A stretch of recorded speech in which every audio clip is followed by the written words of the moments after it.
Welcome back to FAFO Friday, and this week it's going to be a little bit different because I did not have time to shoot a video. I had some other commitments and the weather has been pretty bad, so we're going to do more of an update video this week.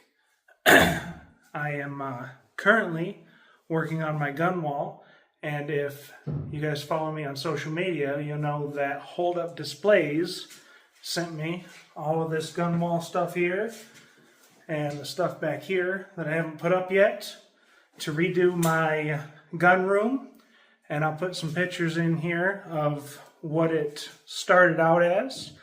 But we're going to end up having this section right here, and when it's all said and done, we're going to have 18 long guns through here, some shelving down at the bottom, handguns down over here. Over here, this is going to be a display area. And this disaster behind me will be the loading bench, where we do all the single stage press work and all that stuff, work on guns. And they sent me stuff to put shelving all back in here. So I'm working on getting all of that installed, and we'll have a full video of the whole room and everything when it's all said and done. Also, for updates, we do have the 9mm and 380, which you guys know, and I've been doing videos.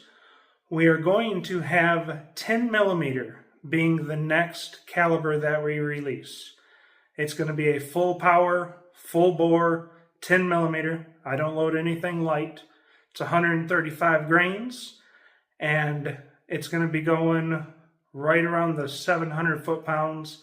I'm looking at about 1,500 feet per second out of a 3.8-inch barrel Springfield XDM. So we're going to have that. And after the 10 mil, we're looking at 45 and then 40. Sorry, it's not a whole video with testing and all the stuff that I normally do, but I wanted to post something out and give you guys an update and let you know that we are working on things.